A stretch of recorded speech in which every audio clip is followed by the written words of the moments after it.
Hey there. So today I'm going to talk about cognitive distortion.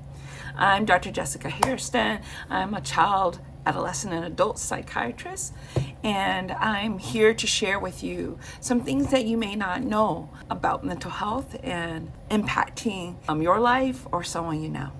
So, to get back to it, today I'm going to talk about cognitive distortion. So what is cognitive distortion? We see it all the time.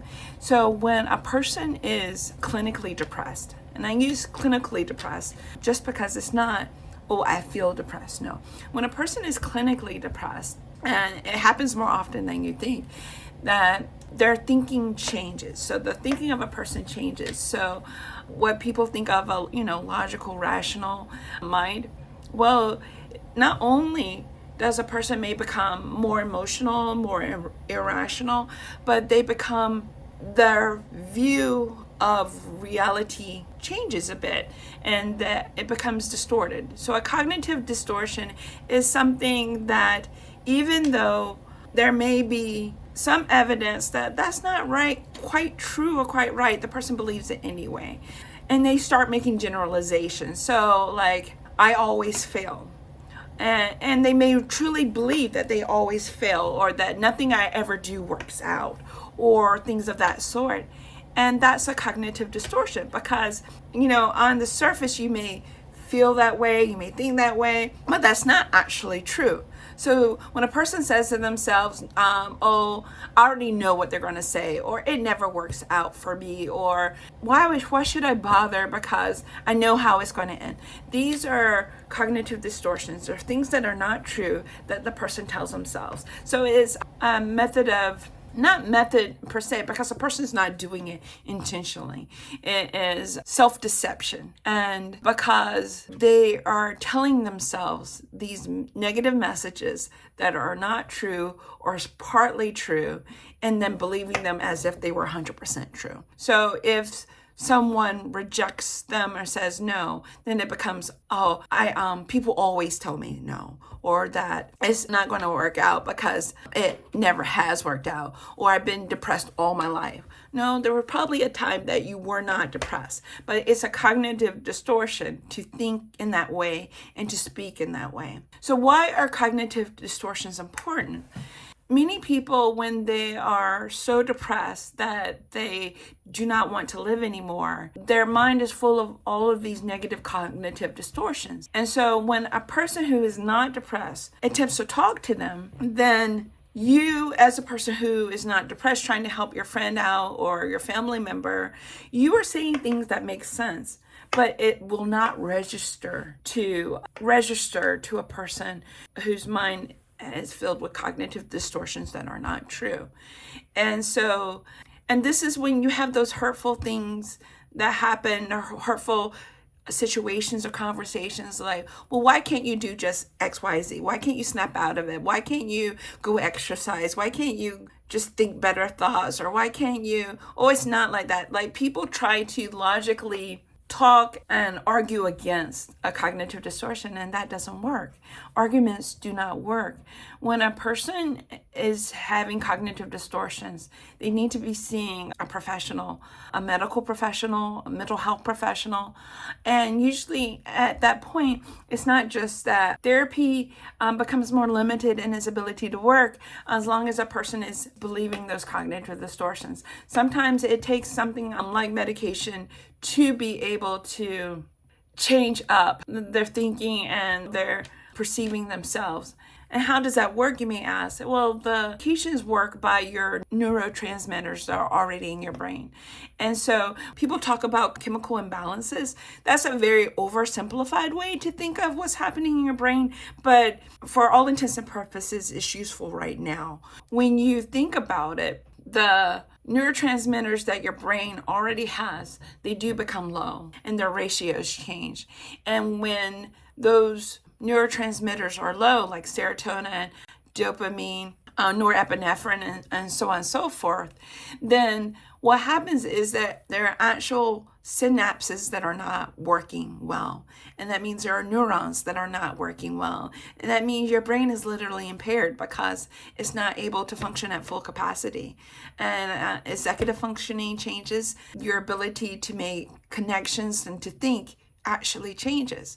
So when you increase those neurotransmitters in your brain, which is done indirectly by the medications, the antidepressants, especially the SSRIs, selective serotonin reuptake inhibitors, and the SNRIs, selective norepinephrine reuptake inhibitors. Don't mean to get too technical on you, but what they do, they increase the serotonin in the brain at your synapses. It increases the dopamine, increases the norepinephrine, and that means that your neurons can fire more quickly. Your processing speed increases, your executive functioning improves, and you can start thinking more logically again. And rather than thinking in a very circular way without new ideas. So in order to have like new ideas and to think out of the box, and your brain needs to be working well. And to work well, it needs all the neurotransmitters, and it needs them to be readily available when the brain, when your neurons calls on them to work. So the long and short of it is, when a person is in a depressed state, their neurons aren't firing as quickly or as frequently, or as many of them are firing, and the thinking of that person changes. And when that thinking of that person changes, it comes out behaviorally as a cognitive distortion. We recognize it in their talking as cognitive distortions. And when a person is at the point of cognitive distortions, you will have very limited success at talking them out of their depression or depressed state. And so the reason I'm pointing it out, because that's medical.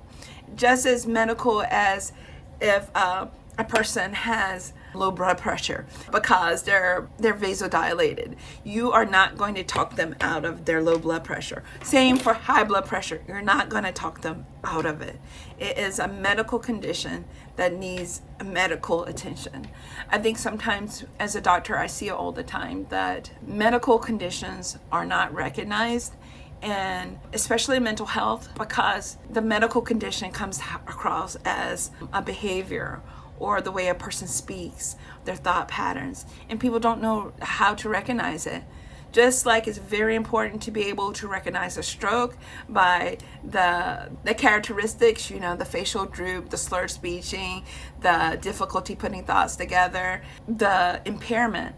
So same as with the clinical depression, there are signs and symptoms that you can look for, and cognitive distortion is one of them. Cognitive distortion can be seen in other areas as well, such as anxiety, but at that point, it's really up to the specialists, the mental health specialists, to be able to figure that out. The thing is, it's really important to recognize it.